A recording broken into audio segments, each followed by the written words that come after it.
Good morning, everyone. Today, as Daniel said, I will be talking about social exclusion in lifelong learning policies and programs. I will be drawing on research that was conducted within a 3-year Horizon 2020 project, in which institutions from 9 European countries, as well as Australia, took part. The objective of this project was to provide an innovative model and mechanisms to support policy debate, policy analysis, and policy evaluation in lifelong learning and adult education, focusing on the needs of disadvantaged and at-risk groups, and especially focusing on young people. I will begin this presentation with the concept of social exclusion, its origins, the role of the European Union in its dissemination, its definitions, the factors and causes behind it, and then I will discuss my research into social exclusion in EU and Spanish lifelong learning policy. The concept of social exclusion is relatively new. Looking at the influential American Psychological Association PsycInfo Thesaurus, which can tell us when a term becomes accepted nomenclature in the behavioral and social science literature, we can see that while concepts such as poverty and deprivation can be traced back to the 1970s, other concepts such as social exclusion and social inclusion have been incorporated in 2020. Marginalization, we can see, is also a relatively new concept, which entered the PsycInfo Thesaurus in 2008.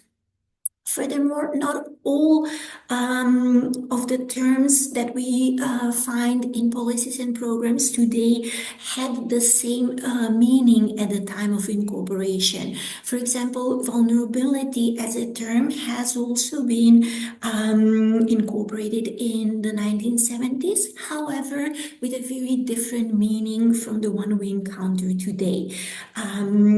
In the 1970s, vulnerability, for example, referred to mental or physical disorders due to genetic or other characteristics. So that's why you don't see it in this table, because it has not been used with the same meaning since the days when it was incorporated.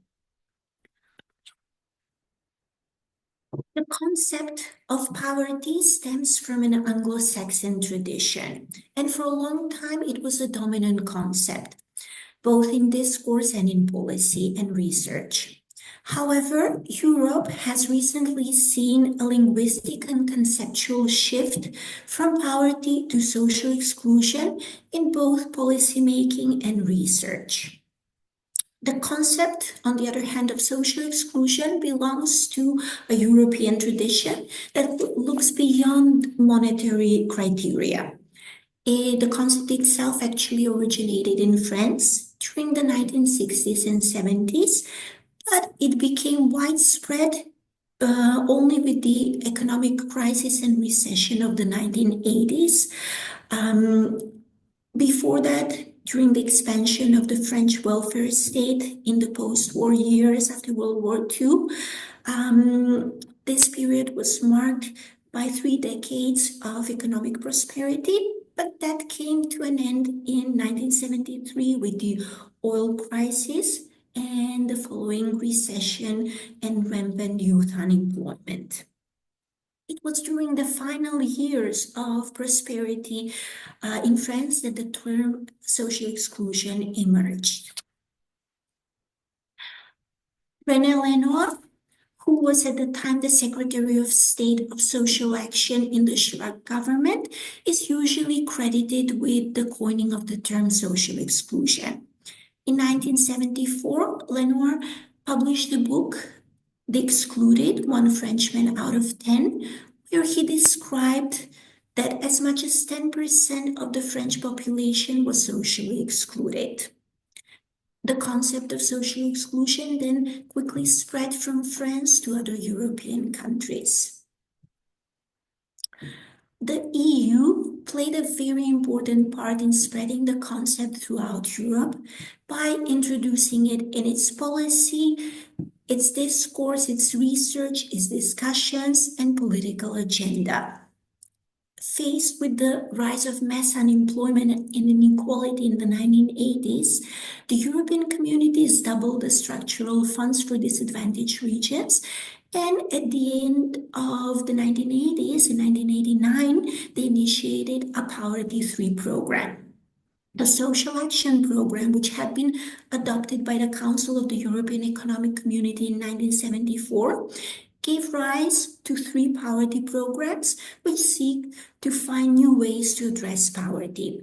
The Poverty 3 program created an observatory of national policies to combat social exclusion and introduced the concept of social exclusion in the official language of the European Union. That same year, 1989, the first high-level policy documents to mention social exclusion were issued. The Community Charter of Fundamental Social Rights for Workers, also known as the Social Charter, and the 1989 resolution of the Council of Ministers for Social Affairs on combating social exclusion. This is the beginning of the first period of the EU engagement with social exclusion. In this first period, we can observe an engagement only at the discursive level in policy documents, such as resolutions, recommendations, and communications that were non-binding. While documents such as the 1992 communication towards a Europe of solidarity, intensifying the fight against social exclusion, fostering integration, or the 1993 white paper on growth, competitiveness, and employment were largely symbolic, they served to keep the debate on social exclusion going throughout the 1990s. The Commission regularly issued communications, papers, and reports as a way to maintain the issue on the EU agenda. This was especially important at a time when the EU was going ahead with another enlargement in 1995, in which Austria, Finland, and Sweden were to join the Union. While the new member states introduced a greater concern, for example, for environmental issues and more progressive social policy, they also brought Euroscepticism, which stalled any progress in the social policy area. Conservative governments at the time within the EU posed another obstacle to achieving a more social Europe. When a fourth European poverty program, Poverty 4, was proposed for the period of 1994 to 1999, which was supposed to be much larger than the previous 3 programs and was supposed to have a much bigger budget than the previous Poverty 1, Poverty 2, and Poverty 3 programs. Under the pressure of several conservative governments, such as the UK, especially, and Germany as well, Poverty 4 was stalled indefinitely. UK, for example, claimed that poverty was eradicated in the country and that there was no need for such programs. One of the few practical advances made in the 1990s was the establishment of the European Community Household Panel, which served as a primary source of data for the calculation of income, poverty, and social exclusion indicators, and had a key role in the preparation of the first national action plans on social inclusion, and even today is still used as the primary source of data on poverty and social exclusion in the European Union. Nevertheless, until 2000, social exclusion was not such an important issue for the European Union and for its member states. It is the issuing of the Lisbon Strategy in 2000 which succeeded in putting the concept at the heart of EU social policy. In this second period of EU engagement with the concept, we see the beginning of coordinated action on social exclusion, which originates from Brussels and which obliges member states to tackle social exclusion through their social policies. During this second period, Brussels launched instruments such as the Open Method of Coordination for Social Exclusion and a Social Inclusion Strategy, which required member states to submit biannual national action plans against poverty and social exclusion to the European Commission, and in that way monitor the situation on these issues. However, by the mid-2000s, it was becoming clear that the ambitious goals of the Lisbon strategy were not going to be accomplished. And the Lisbon strategy in the mid-2000s was revised, and economic growth, competitiveness, and employment became the priorities, overshadowing social exclusion. However, the 2007 global economic crisis changed this. The economic crisis left millions unemployed across the EU. Young people, migrants, and the low-skilled were especially impacted by the global economic crisis. In Spain, for example, the youth unemployment rate more than tripled over the years of the crisis, from about 18% in 2007 to more than 55% in 2013. Actually, in the aftermath of the global crisis, young people became the first generation after World War II that was worse off than their parents. So EU policy again began to focus on social exclusion. The year 2010 was designated as the European Year of Combating Exclusion and Poverty. And fighting poverty and social exclusion became one of the main objectives of the Europe 2020 strategy, which for the first time introduced an explicit target on reducing poverty in Europe by 25%, or lifting at least 20 million people out of poverty. Furthermore, the Treaty on the Functioning of the EU introduced in its Article 9 a horizontal clause that ensured that the principle of social inclusion would apply to all policies implemented by the EU.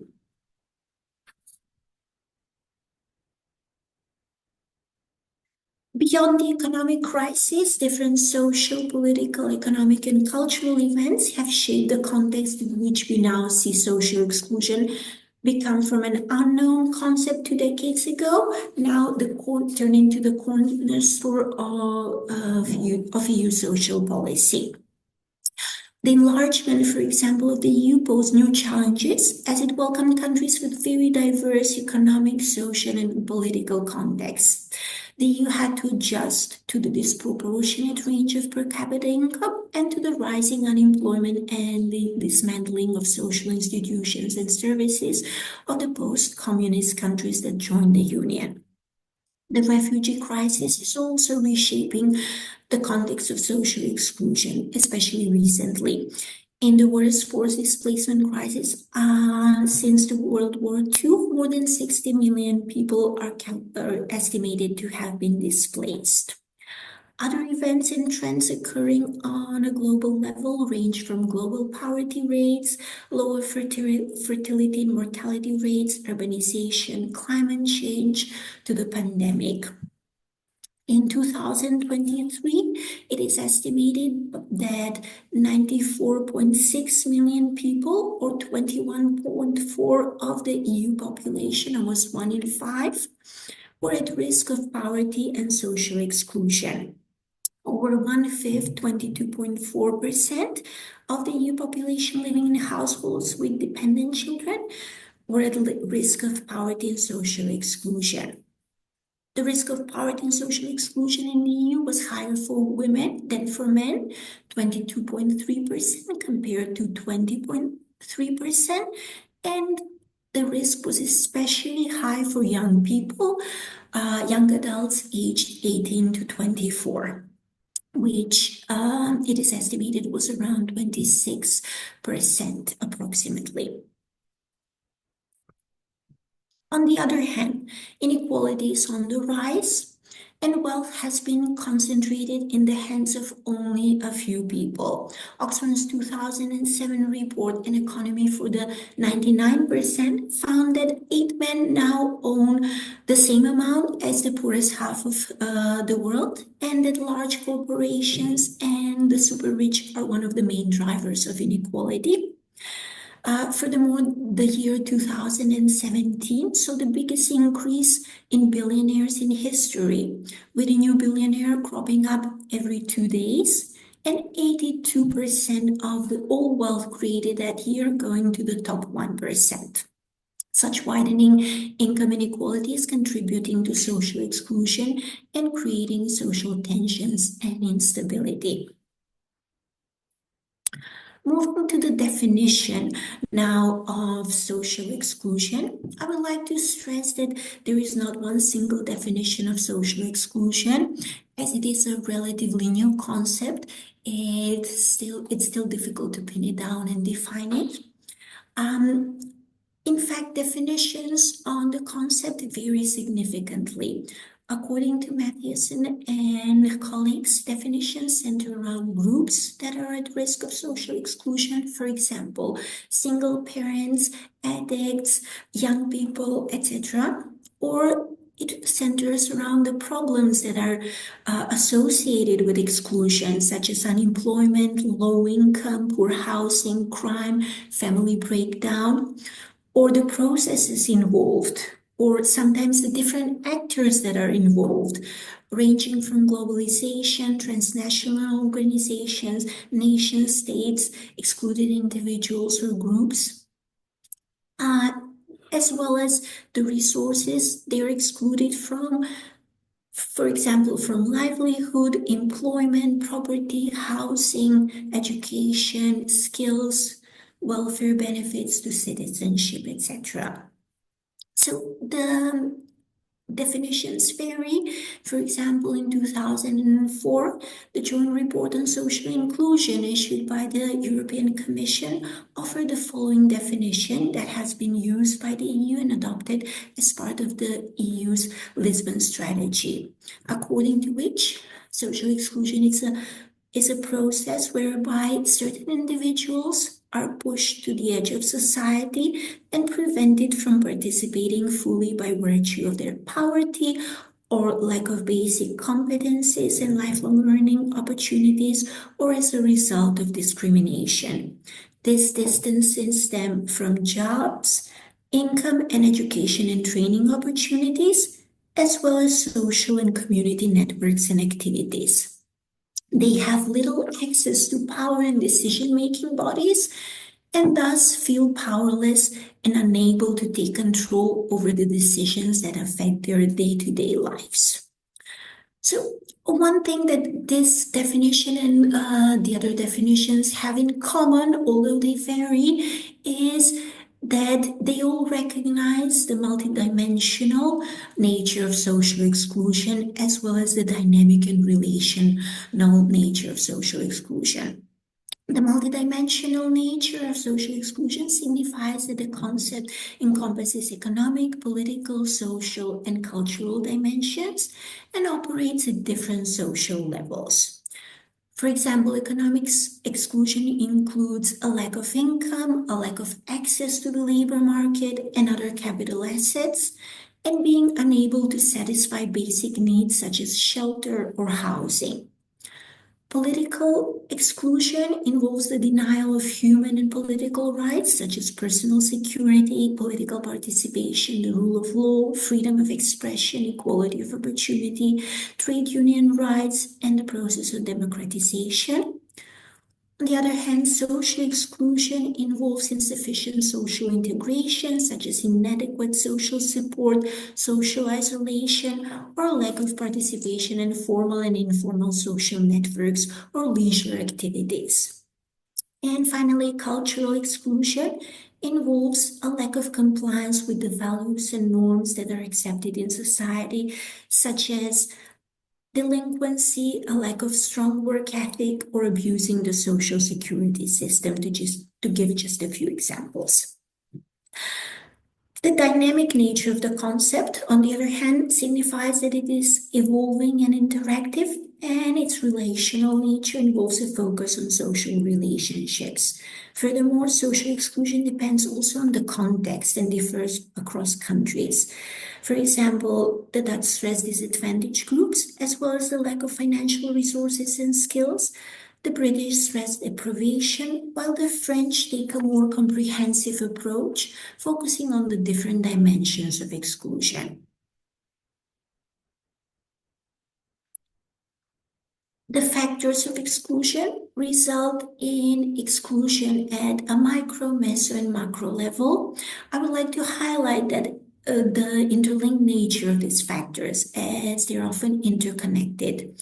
People may be excluded because of individual factors such as lack of education and skills. However, more often the causes that lead to social exclusion can be attributed to broader structural factors such as institutional and government settings. At the individual level, drivers of exclusion relate to an individual's age, gender, sexual orientation, ethnicity, race, education, employment, income, social background, health and well-being, household composition, or housing. Other factors such as disability, substance abuse, or incarceration can also contribute towards exclusion. At the institutional level, the access to institutions, the procedures and quality of the services they provide, and their geographical and physical characteristics are some of the factors that need to be considered when discussing social exclusion. At the societal level, exclusion is driven through the public, social, and microeconomic policies put in place by the government, as well as cultural norms and social values that shape that particular society. The labor market also plays an important role, and other more recent phenomena such as population aging, urbanization, the technological revolution, and globalization can also result in leaving behind a part of the population.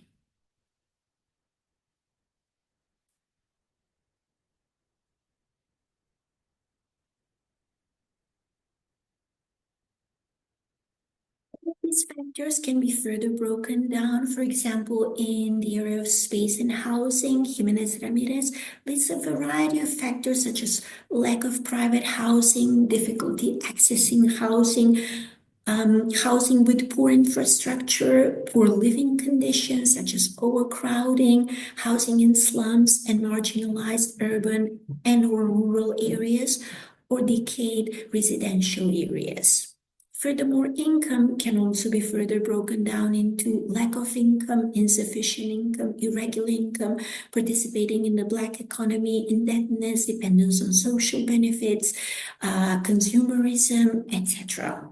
So the table that we saw before does not represent an exhaustive list of all the factors that make it impossible for some individuals or groups to participate actively in society.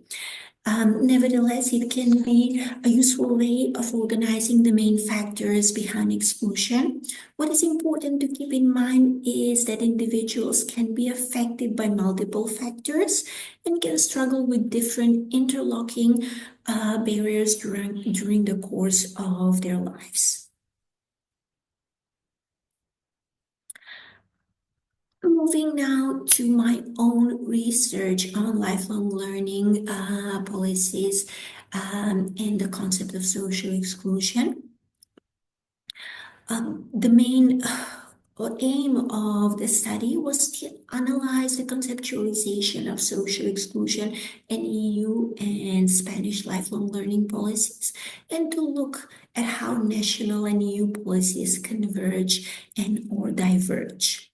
The second aim of the study was to move from the text level to the program level by looking at the funding schemes in Spanish lifelong learning, focusing in particular on the beneficiaries of these funding schemes, and then comparing how national lifelong learning policies converge or diverge from US funding schemes. The study examined three different levels of lifelong learning policy: the EU level, the national Spanish level, and the funding scheme level, that is the implementation level.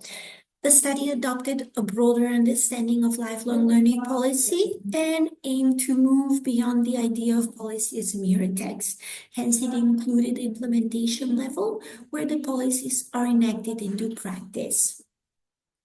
6 different aspects were analyzed at the first 2 levels in order to obtain a more comprehensive picture of the concept of social exclusion. The 6 aspects include terminology, prevalence, definition, target groups, measures, and the social construction of target groups. The third level, the level of the funding schemes, aim to discover the end users of the lifelong learning programs funded by the EU funding schemes and the type of measures they are offered. The study then looked at the level of convergence and divergence between the different levels. This study involved mixed methods research. The mixed methods research used in this study entailed first qualitative analysis of viewing Spanish policy documents, interviews, secondary data, and funding schemes, and then quantitative analysis of funding schemes. The study involved 4 phases.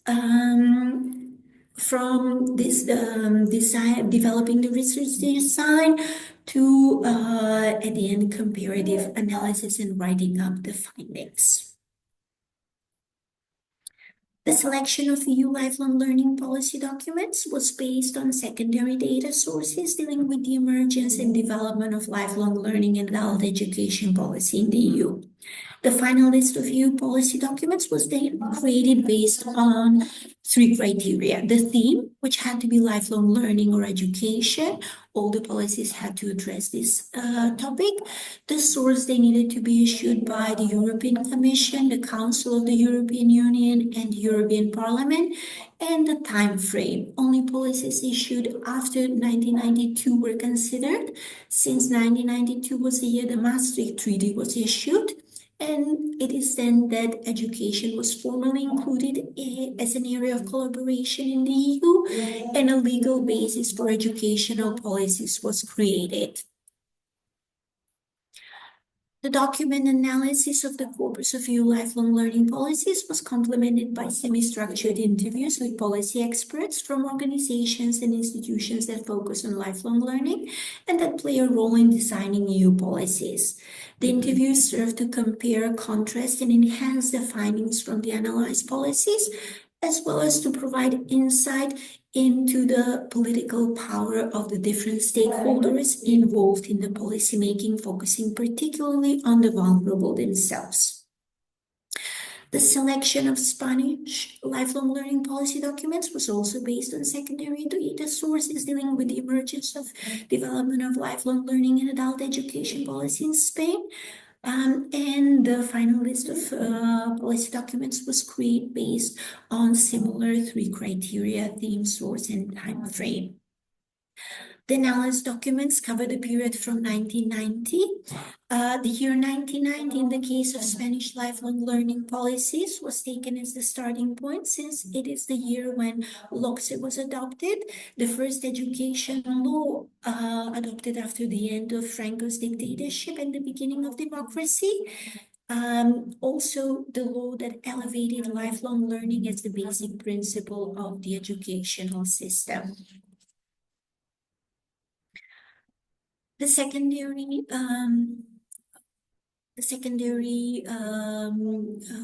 data related to the drafting of Spanish lifelong learning policies included material on the policy consultations and drafting of 3 different laws, such as the 2003 Basque Lifelong Learning Law, the Law on Vocational Education Training of the Basque Country, and the Law on Lifelong Learning in the Autonomous Community of Aragon. A variety of different documents were analyzed, ranging from previous drafts of the law, resolutions, contributions from different actors involved in the process, amendments, experts' reports, and briefs. All of the documents were issued by the governments of the autonomous communities, by the governmental body in charge of the consultation and drafting process, or by the specific actor making a contribution or amendments to the proposal of the law. And then finally, the funding schemes, the analysis of the funding schemes involved an analysis of the target groups that have benefited from the ESF in Spain from 2000 to the present. The ESF, as the longest established structural investment fund, was chosen as a structural fund this analysis focuses on. Since the 1970s, the ESF has targeted disadvantaged regions and disadvantaged groups such as women, older workers, and people with disabilities. And also, the ESF plays a key role in lifelong learning, and its main community instrument for funding lifelong learning. While the policy analysis of both the EU and Spanish lifelong learning policies go back to the 1990s, the analysis of the ESF only goes back to the 2000s because of a lack of national monitoring systems. Before that period, lack of standardized data on ESF participants in the previous programming periods. So due to the relatively large number of operational programs or OPs in the ESF, in the 2000 from the 2000 to the 2020 programming period, 22 and 23 OPs respectively, the analysis was limited to 2 OPs each. The ones that were selected for analysis were multi-regional and accounted for more than 50% of the total funding for that programming period. In the following section, I will briefly discuss some of the results of the study. When it comes to the concept, the results of the analysis show that social exclusion is present from the 1990s in EU lifelong learning policy, but in the Spanish policy, it is only after 2000 that we know Spanish lifelong learning policy converged with EU lifelong learning policy in terms of the prevalence of the concept of social exclusion. There is another concept dominant in Spain in the 1990s, the concept of inequality. As a concept of social exclusion is introduced in the 2000s, inequality does not disappear. However, it is eclipsed by social exclusion, revealing a strong influence from EU lifelong learning policy, where social exclusion was already a dominant concept. Regarding the definition and dimensions of the concept, the Spanish lifelong learning policy converges with EU lifelong learning policy, as both policies tend to define social exclusion through the different groups at risk of exclusion. And in both policies, the economic dimension is central to the conceptualization of social exclusion.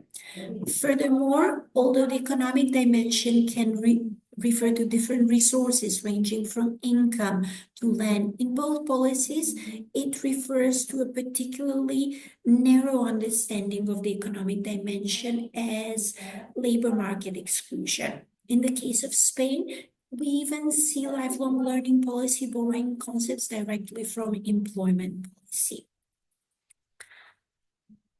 In the EU lifelong learning policy, on the discursive level at least, there has been a shift from negative towards positive concepts and from individual to structural approaches.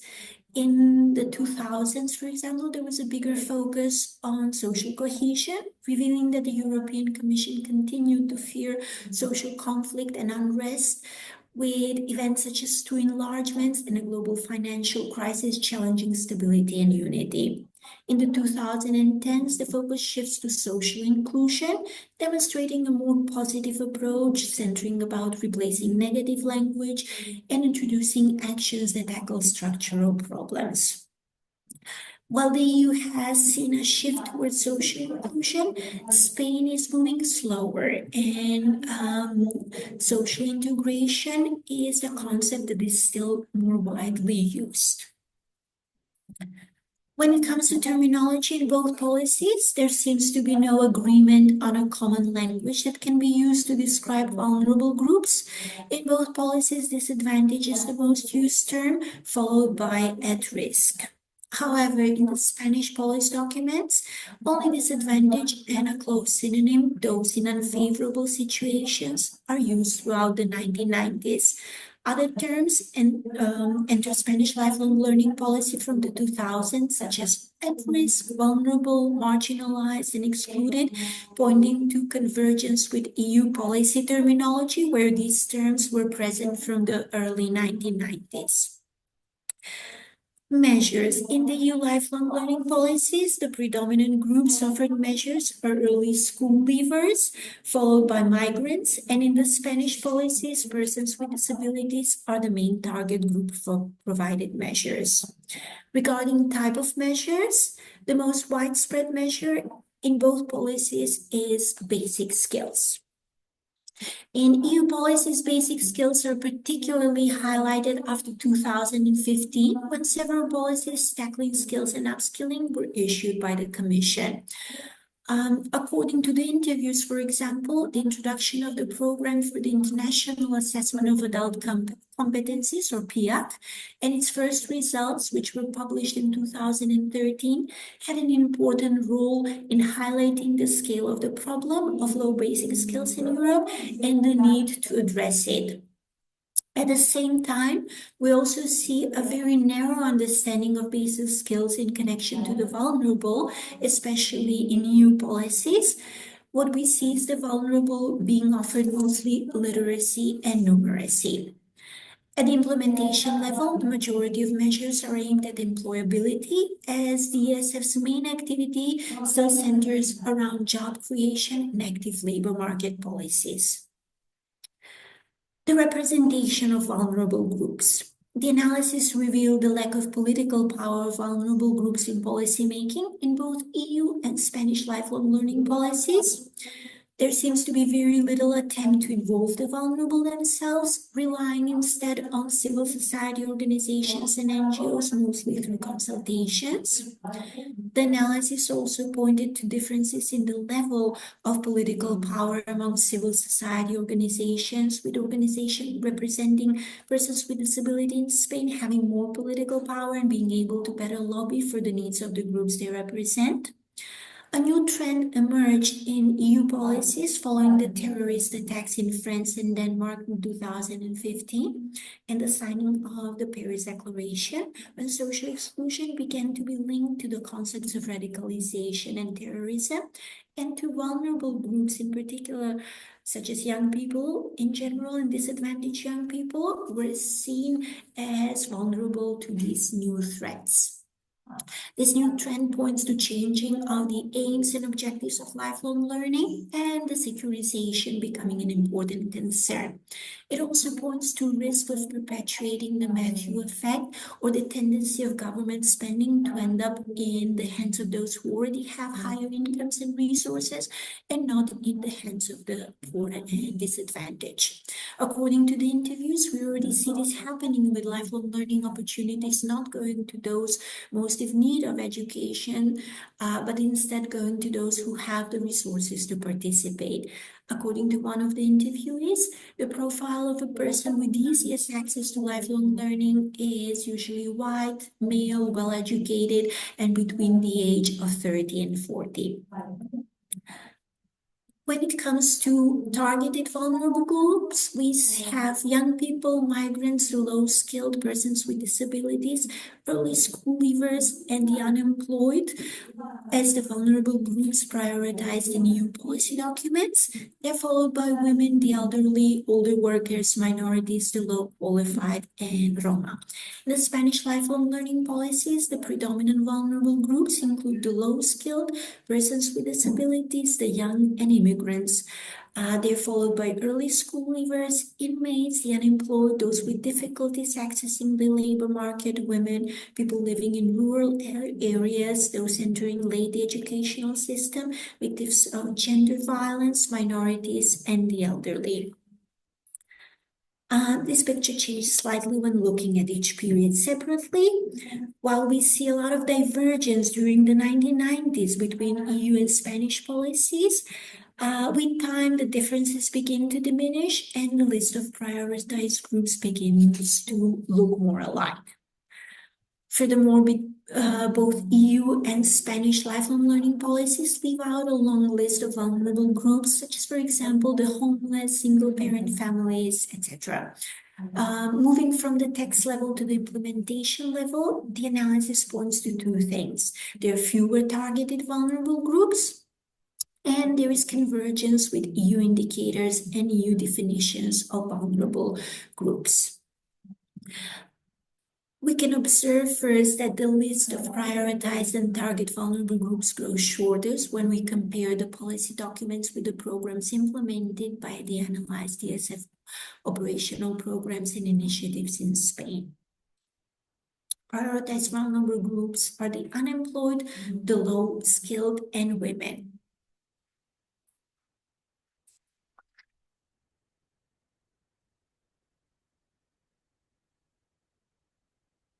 Some of the main conclusions can be summed up, first of all, that social exclusion is conceptualized in a way that places the blame on the individual and turns the attention away from the structural causes of social exclusion, diverting attention away from pressing issues such as the general rise in inequality, poverty, precarious employment, and the working poor. Secondly, there has been an increased convergence of Spanish lifelong learning policies with EU policies. A variety of factors seems to be driving the policy convergence, ranging from the country's aspiration for legitimacy and for keeping up with the rest of Europe, a lack of awareness of EU requirements and guidelines, the role of funding schemes and instruments as a tool for furthering the EU's own objectives, to similar domestic pressures giving rise to similar policy responses and priorities. Thirdly, the emergence of the ESF as the main funding instrument of lifelong learning has far-reaching implications for national and regional policy, as the ESF promotes its narrow understanding of social exclusion, which focuses primarily on labor market exclusion, and it impacts the choice of target groups, particularly affecting the most vulnerable. And finally, some implications for lifelong learning policy include the need to address the other dimensions of social exclusion that go beyond economic and labor market exclusion to social, political, cultural dimensions. The need to highlight the quality of employment, since exploitative work can only lead to social exclusion and poverty. The importance of using more positive terminology, avoiding negative connotations. The need for alternative ways of defining social exclusion, and not just in terms of different groups. And the need for better precision of EU requirements. A greater diversity of measures, in particular of those aimed at solving broader social phenomena, and the need for better representation of the vulnerable.